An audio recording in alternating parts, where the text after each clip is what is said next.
Assalamu alaikum wa rahmatullahi wa barakatuh. This topic that I want to touch on today seems to keep coming up. And when I say that, I mean within the last, several weeks, this topic has come up more than once. And the first time it came up was a brother from Philly. He called me and told me that he was having a conversation with a group of brothers, and the topic came up or the question arose: Are we black or are we Muslim? Which one is first? That's the first time. Yesterday, I was in Columbus, Ohio. I had to go up there for some business, and I stop at the Somali Masjid. It's around Maghrib time. I come into the masjid and I catch the tail end of the lecture, and the lecture was about Muslim identity in America. So then, as I'm standing outside, there's a brother who I hadn't seen in several years. He's a graduate from Medina, he's Somali, and he also studied in Damaj in Yemen. And when we saw each other, it was a great reunion. I love the brother for the sake of Allah. He's really a good brother. The topic of identity came up again. We began to talk about it, and he said something to me that was very, very telling. I mentioned the importance of identity, and he said to me, or I said to him, that's one of the things that the Somali people have going for them, is that they have a cultural identity. And he laughed. Him and another brother, they laughed and said, nah, not as much as you think. He said, every day we are losing our identity. We're losing our culture. He said, in most Somali homes, the language is English now. This is according to the brother. He's Somali. He said the language they speak now mostly is English. So I guess piece by piece, bit by bit, they are beginning to lose their culture and become assimilated into the greater or larger American culture. I said to him that I had said to that I had mentioned this to someone else a while back, that the longer the Somali community is in America, the more they are going to become us, meaning African Americans.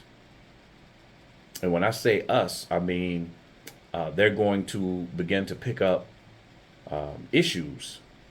They're going to begin to lose their cultural norms, their mores, their folk ways, those things that give them coalescence and gives them social efficacy or communal efficacy. They're going to begin to lose those.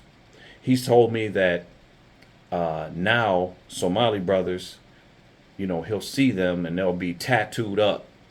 And when he talks to them, he finds out they've been in prison and they wear that prison, having gone to prison, as some type of warped badge of honor, which, unfortunately, many of us as African Americans do as well. Going to prison and surviving is some type of a barometer for manhood or masculinity, oftentimes, because we lack true understanding of what masculinity is. Identity is who you are. It's not only how you see yourself, but how the community sees itself, and how the world around you that you interact with, how they see you. Culture is very important. I think that we as African American Muslims, especially amongst the Salafis, and I consider myself Salafi, we were given a very binary approach to thinking and understanding things. When I say binary, I mean good or bad, yes or no, black or white, X's and O's, no gray area, nothing outside of the two choices, binary. So when we look at culture, especially back in the day, in the 90s, early, in the 90s and 2000s, if you mentioned culture or if you mentioned being black, you would get the side eye and brothers would begin to look at you and say, we're only Muslim. Okay. That right there is the problem. That is a result of a lack of self-identity. That's a result. To think that you are only Muslim. Name me a people that you know of on the earth who claim Islam who say this. Name me a people who don't have a culture, geographically, ethnically. Name me a people who don't have a culture, as well as being Muslim. I think that we understand culture in the wrong way. I think that we sometimes will align culture with kufr or with asabiya, with some type of nationalism that's overboard and not correct. Allah said in the Quran that He created us into nations and tribes so that we may get to know one another. Well, nations and tribes, what are we getting to know if we're all the same? What are we getting to know if we're all the same? So that tells us right there that there's going to be differences. There's going to be something that makes us, when I say us, I mean the individual groups, there's going to be something that makes them special. It's going to be something that's nuanced, something that makes them who they are. Culture is your language, your customs, your rules, art, food, clothing, your communal identity, mores, folkways. These are all things that make up culture from a sociological perspective. The term culture can have variance in definition based on the field, based on the science that's researching it or using the term. It could vary, but from a sociological perspective, that is what culture is. That's what makes up culture. Culture in itself is not a bad thing. Culture and cultural identity is a needed thing.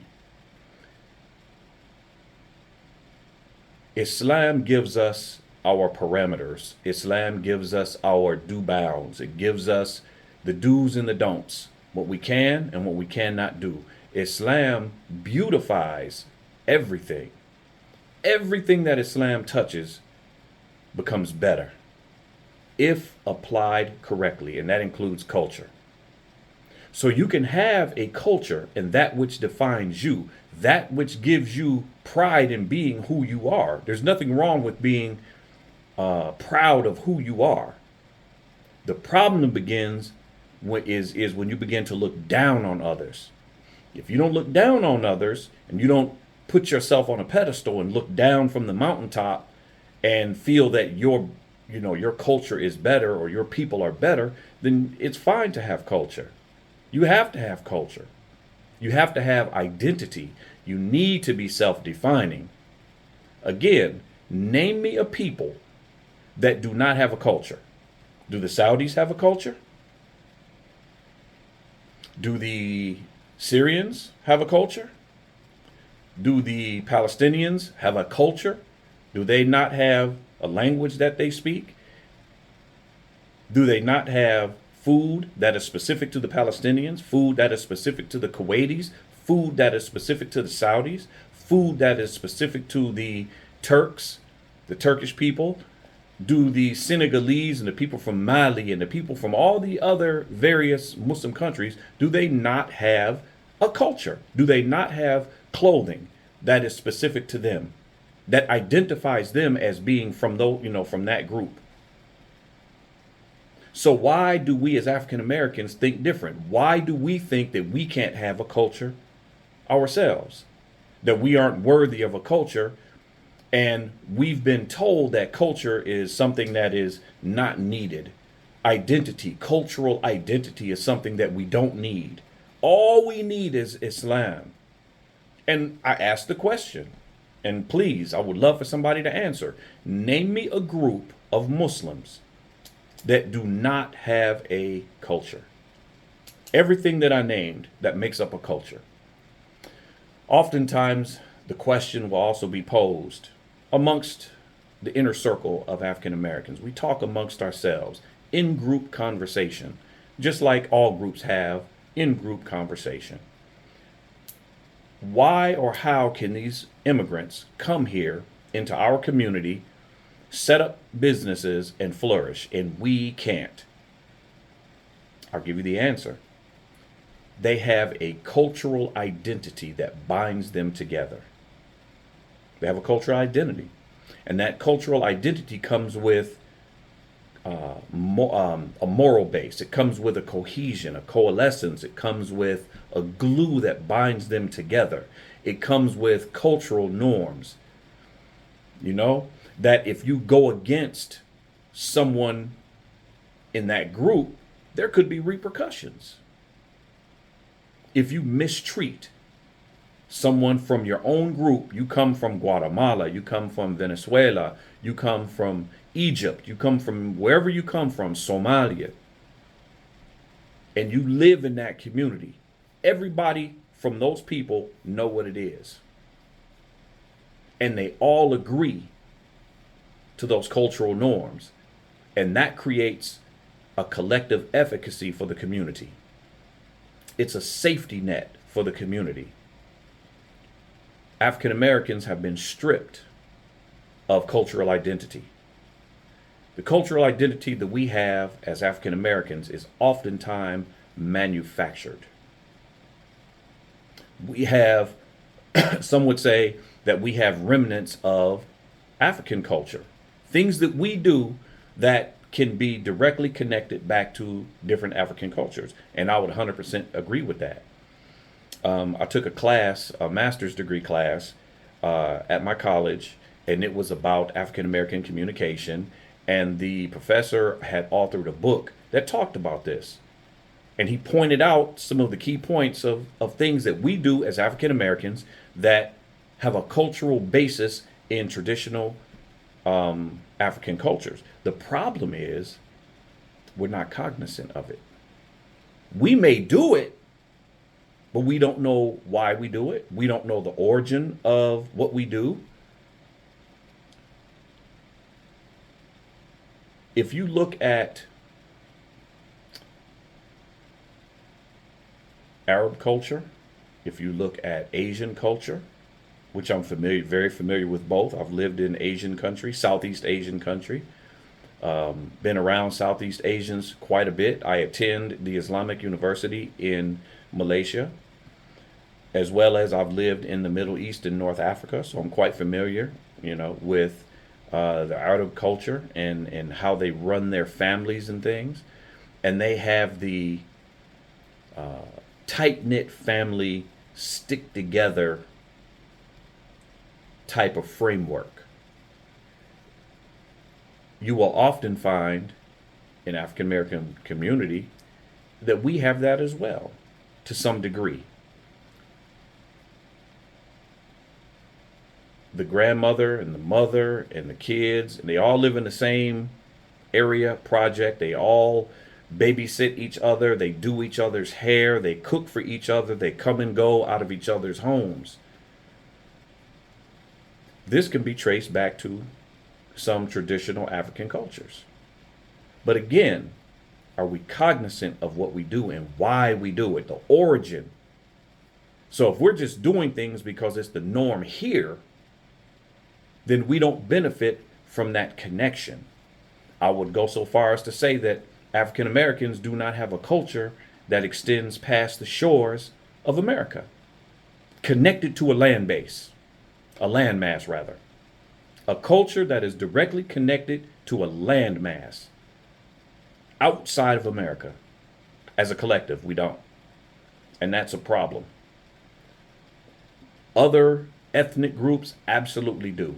Any immigrant from anywhere, he has a cultural connection, an origin, a a basis, a foundation that comes from other than the country that his feet have immigrated to. So he can always fall back on that. He can always fall back on his people. He can always fall back to that which he knows and understands. African Americans really can't do that. So therefore, we become victims of manufactured identity. And the problem with that manufactured identity is oftentimes it is monetized. We don't control our own identity. We don't control it. Some would say, okay, well, what about hip hop?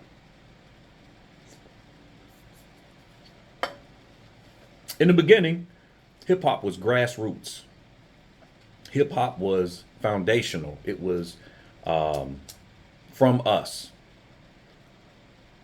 until the powers that be, elitists, capitalists, non POC, saw the opportunity and the potential to make money. At that point, money got involved. When money got involved, again, think back to early hip hop. Think back to early hip hop. It was diverse.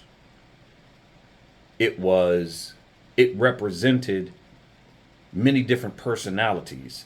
It represented the community. It represented feelings of the community.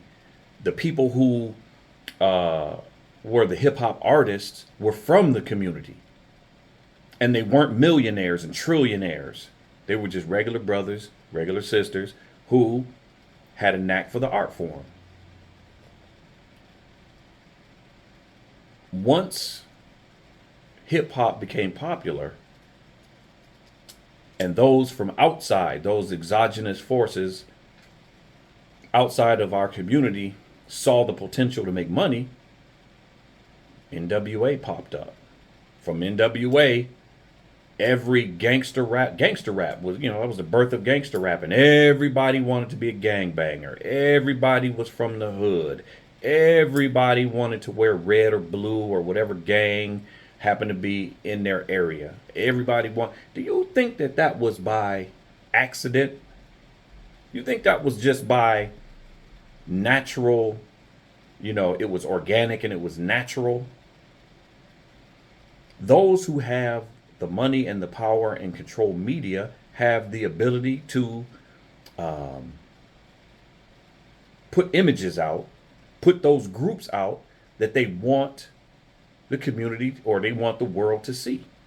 Plenty of conscious rappers, quote unquote, conscious rappers back in the day.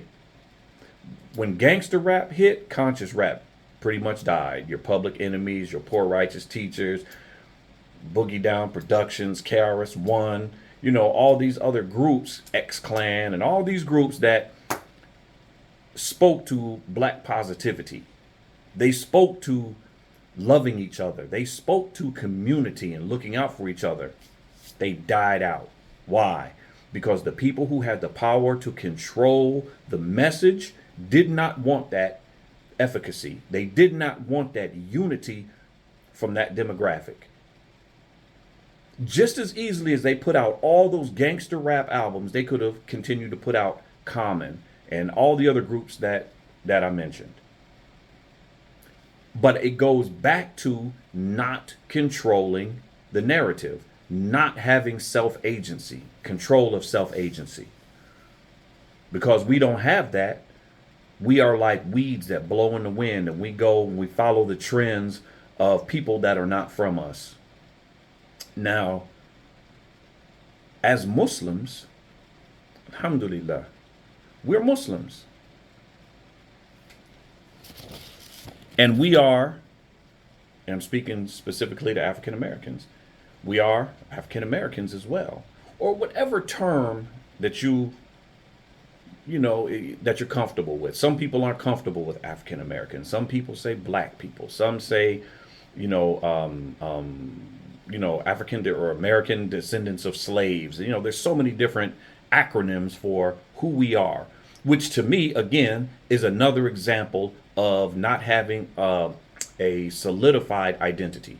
If you notice, our identity or our label or title changes every few years. Something new comes down the pike, and we're called something different. And then we debate about the different titles and names. Well, now I'm not African American. I'm American Indian. I'm from the indigenous people of America. I'm a descendant of slaves. I'm free African. There's so many different titles. We don't have a collective, agreed upon identity.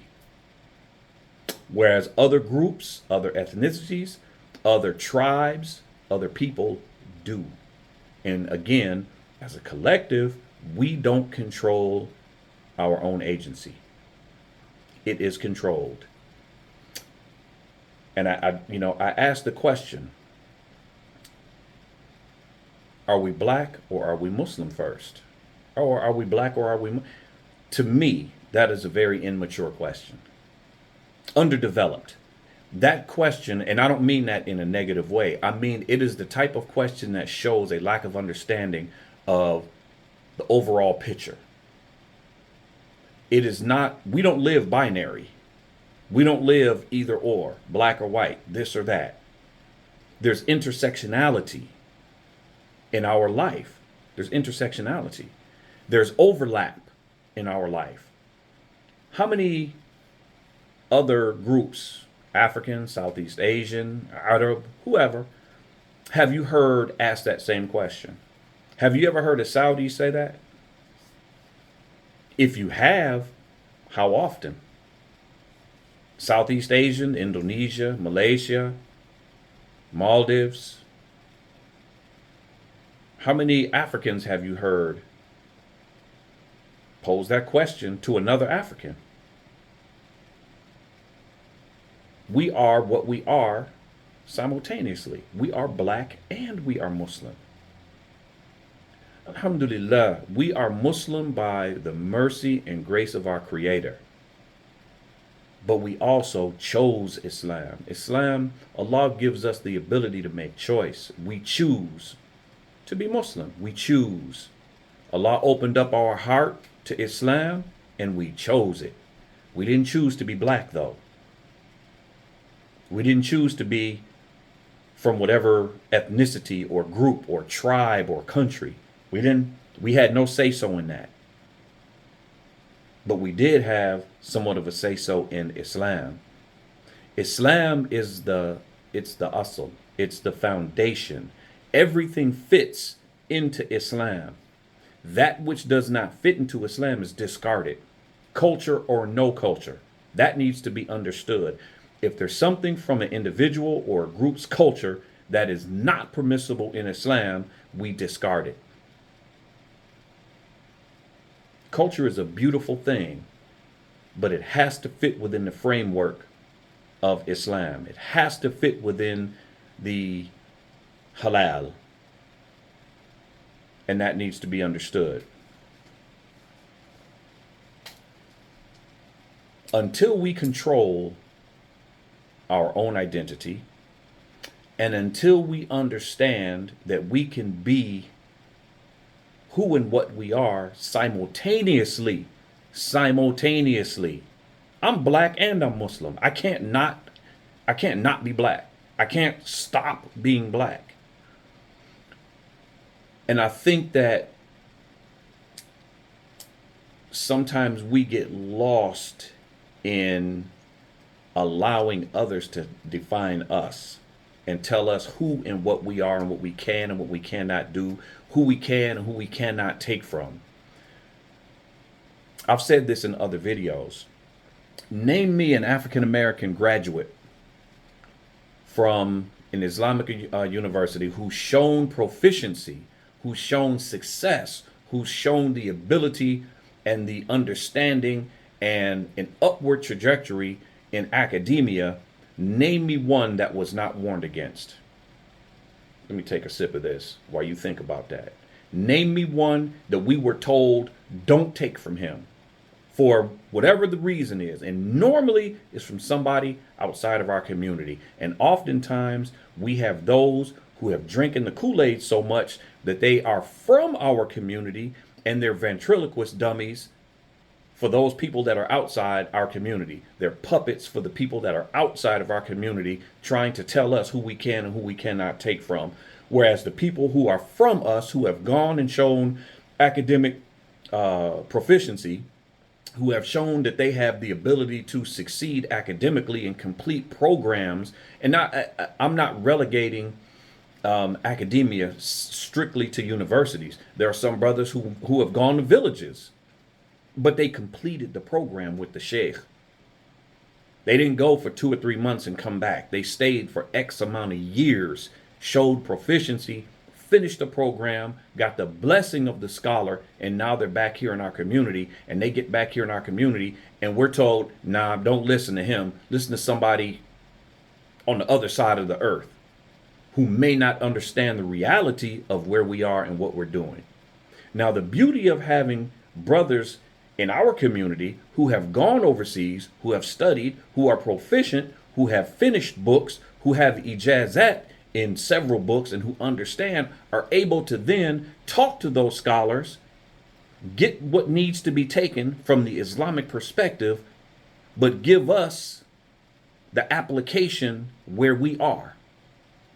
Because if you can't apply the Islam, it's not really helping you. If you can't apply it, you must be able to apply it. But let me go ahead and take my sip here. Answer my question. Name me one African American graduate who is upon the Quran and the Sunnah that graduated from any program, be it from a village or be it from one of the major universities, that when they came back to America, we were told at some point, don't listen to him, don't take from him, he's a mubtadi'ah, he's this, he's that. Don't take from him. Let me take this sip and then give you time to think about it.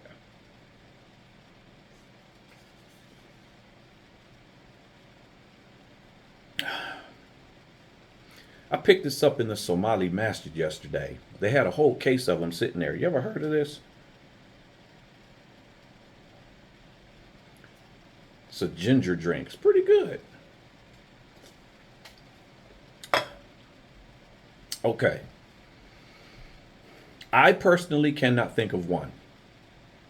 And I have to ask myself, why? Why are they always warned against? Who benefits from that? Who loses from that? And, you know, I've said this before. I had a conversation one time. I called a brother. Who is a graduate from Qura. And I had a conversation with this brother one time. And when I called him, he sounded lightweight preoccupied. He sounded a little bit down even. And I asked him what was going on. And he said, well, I'm reading a book. And I said, okay, alhamdulillah. In my mind, I'm thinking an Islamic book. I said, so what are you reading? He said, I'm reading a book on what he graduated from the secular university with. His degree was, he had a degree from a secular university. He was reading something that had to do with that field. So I said to him, why are you reading this? He said, because I have to get a job. I said, you have to get a job? What are you talking about? He said, look, I have to feed my family.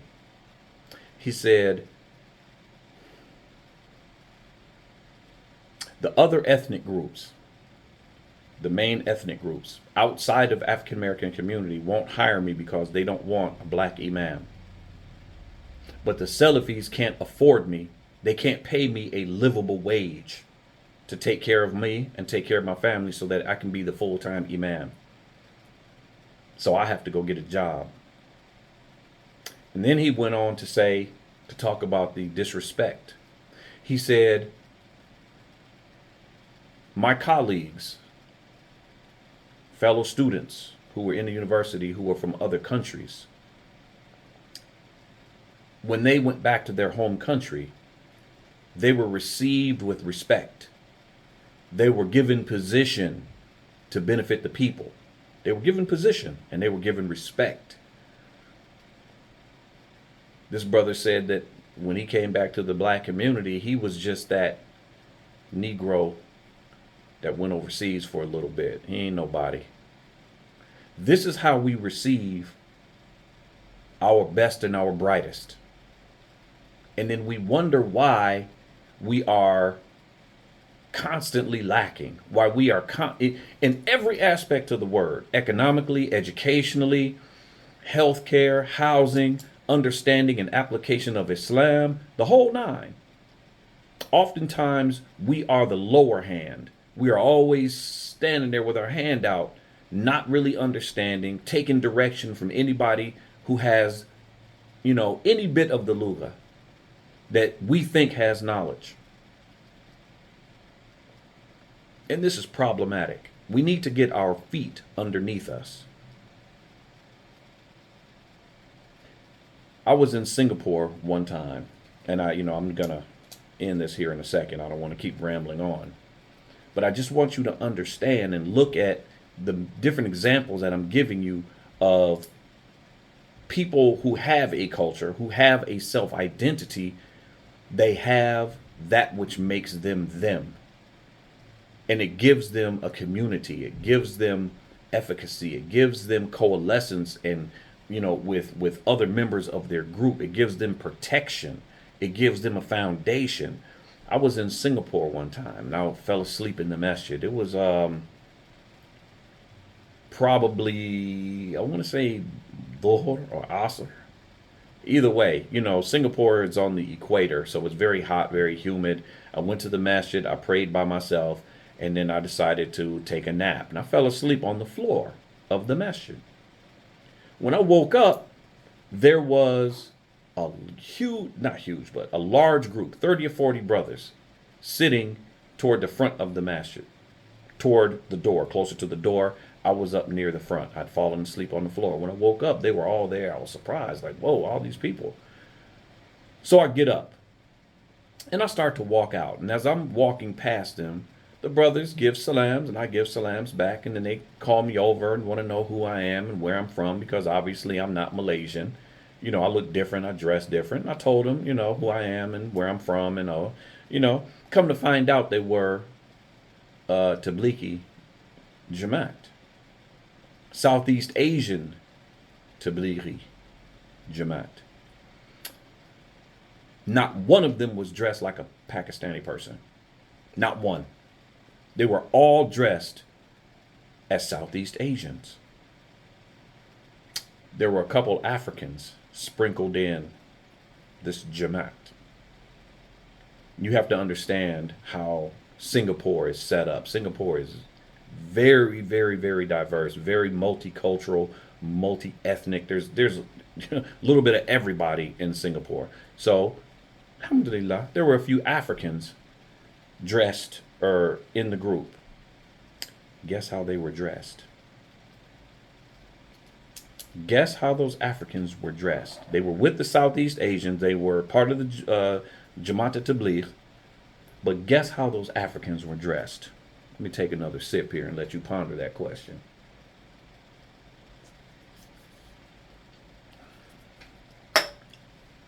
Those Africans were dressed like Africans. They weren't dressed like Southeast Asians. They weren't dressed like Saudis. They weren't dressed like they were from the subcontinent. They were dressed like Africans. They were in their traditional African gear. What binded that group together was Islam. But they still had an identity. They had an identity. We can do the same thing. We can practice Islam. We can follow the Quran and the Sunnah. Islam can be what binds us together, but we can still have a self and a group identity. It's not a binary issue. It's not an either or. You have to be one or the other. And my example for that to not be correct, look at the other groups. Look at the Arabs. Look at the Egyptians. Look at the Saudis. Look at the Kuwaitis. I lived in Kuwait.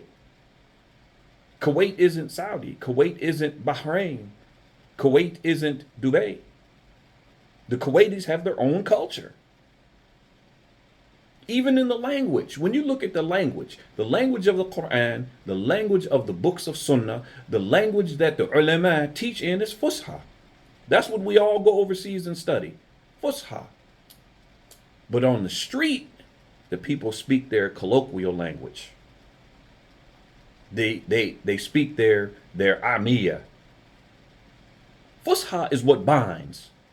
Fusha, the language of the Quran. That binds, that's the glue. But you still have an identity. The Egyptians speak their own thing.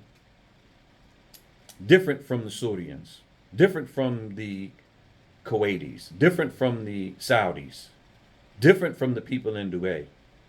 Each one has their own colloquium. Am I saying that word correctly?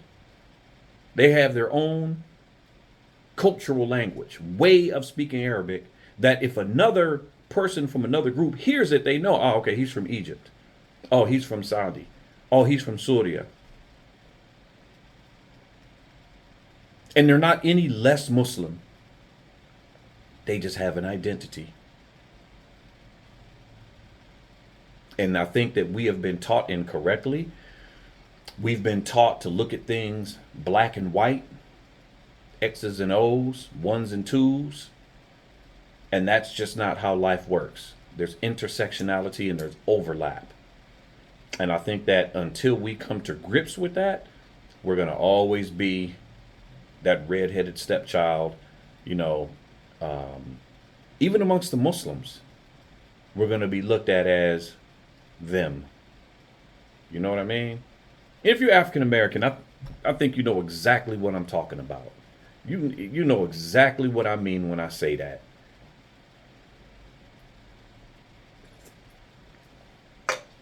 At some point, we're going to have to control our own identity as African Americans. When we talk about, oftentimes we want to separate ourselves, as Muslims, African American Muslims, black Muslims, descendants of slave Muslims, whatever term you want to use, we want to separate ourselves from the general African American community. And to some degree, I understand that, because there's some things that we as Muslims we're just not down with. But, again, here comes that overlap. Here comes that intersectionality. If I'm walking down the street and I have on blue jeans, a t-shirt, and a Detroit Tigers baseball cap or a Detroit Lions baseball cap, and I'm minding my business, and that racist police officer or that police officer that's looking to fill a quota sees me, Islam is not the issue. He's going to see me and see me as an African American male. And I got to fight that fight. I got to deal with that fitna. We as African American Muslims, we deal with a load that is heavier than just race. We deal with Islamophobia. We deal with racism. We deal with everything the African Americans deal with, coupled with what we get in the Muslim community. For any of you that have ever read W.E.B. Du Bois, The Souls of Black Folks, he talks about the double consciousness that the African American has to deal with or live with on a daily basis. If you're not familiar with the double consciousness, go read up on it. Being able to exist appropriately in two different worlds. But imagine that and being a Muslim. And not having the foundation to be proud of when you go in front of other groups that are proud of theirs. Not proud to the point that they're oppressive, not proud to the point to where it's haram, but proud to be who they are. And then here we come, not really knowing who we are as a people. If you look at brothers who attach themselves, and I've said this before too. If you look at brothers who attach themselves to various groups or different geographical locations in Islam, tell me they don't start to dress like those people from that area. Those African Americans who run with the Jamaat Tabligh, tell me they don't start dressing like Pakistanis, talking like people from Pakistan, eating Pakistani food on the regular. Tell me they don't. Oftentimes. Or brothers who study in the Khalij area, tell me they don't look like they're straight out of Saudi, born and raised.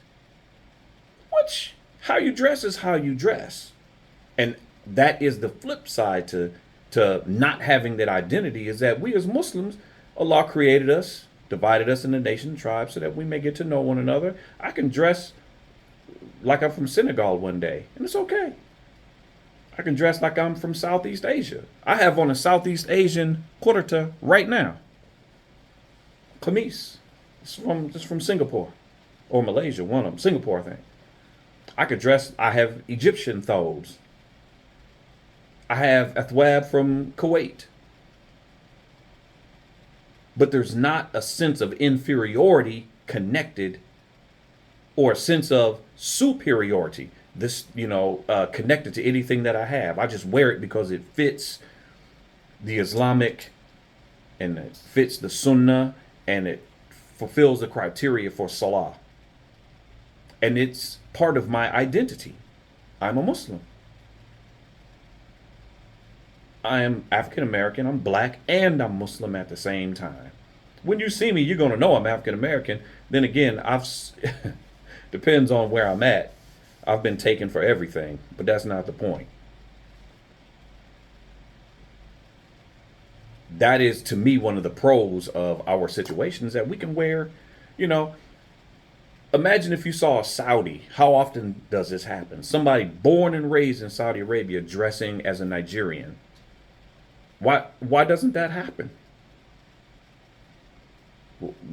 Why doesn't someone from Kuwait dressing like they're from Pakistan, or dressing like they're from Indonesia, or Indonesian dressing like he's from Sudan? Why don't you see that very often? Because they have their own.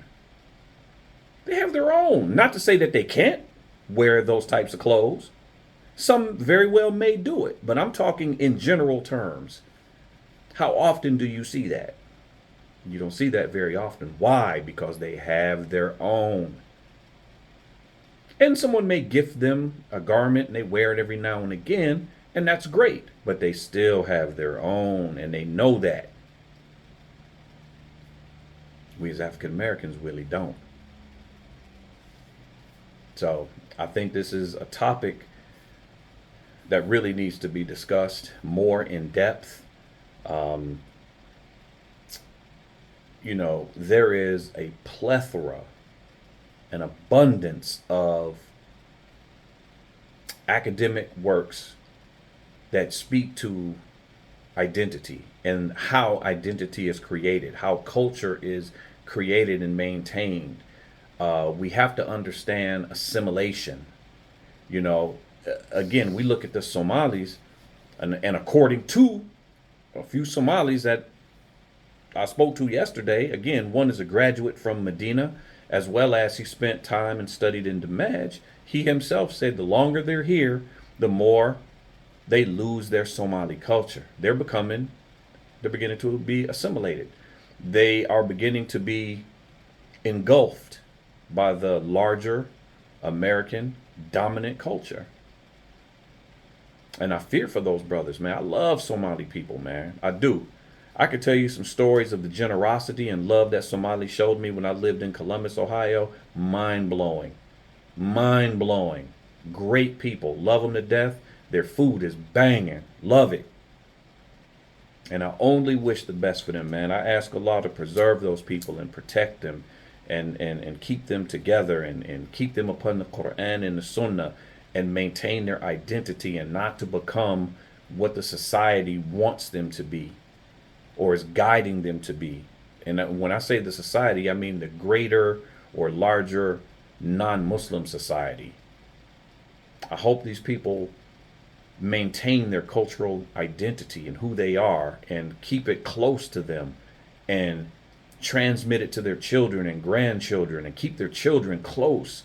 Don't put them in public in the non-Muslim public school. Do not feed your kids to the beast. Do not feed your kids to the beast. Do not send your children to public school. If you absolutely have to send them to public school, debrief them every day, because deviant ideologies are being pushed, promoted, and kicked all through academia. And it starts with the children. It starts with the curriculum. It starts with being taught a Eurocentric approach to everything. That's a different conversation. If you guys want me to speak on that, I can do that as well, or we can have that conversation. But the public school system is not for the Muslim. It's just not.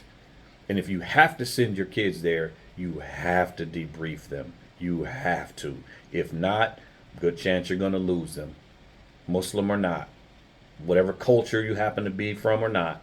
When you drop them off at that school, they're being indoctrinated culturally, from the perspective of morality. They're being exposed to so many different things that are against Islam. And before you know it, your son or daughter will be supporting some deviant ideology. And you'll be like, when did that happen? When did you start believing that? I start believing it when you dropped me off at school, and that's all I heard all day. And that's what was forced down my throat. Be mindful of your children in sending them to public school. Be mindful, be mindful, be mindful, because academia is the hub. It's ground zero, oftentimes, for deviant ideologies to be ingrained in the head and in the heart of students. I've seen so many Muslim students in higher education become lost, confused, doubting Islam, befriending people from groups that oppose Islam. And then they, themselves become weak or leave Islam altogether. So even if your son or daughter is in the university, you need to keep them close. Keep them connected to the masjid. Keep them connected to the Quran and the Sunnah. Remind them. Wake up for Salah. Wake up for Fajr. Pray. Do everything that needs to be done, because to be honest, we are in a battle. We're in a battle with the shaitan and with his agents. We're in a battle. And until we get it together, we're going to continue to get hit. And it's not going to be good for us. So this video is way longer than I had anticipated. And I have other things to do. I hope that I was clear. I hope that there was benefit in what I said. Anything that I said that was correct was from Allah. Anything that I said that was incorrect was from myself and the shaitan.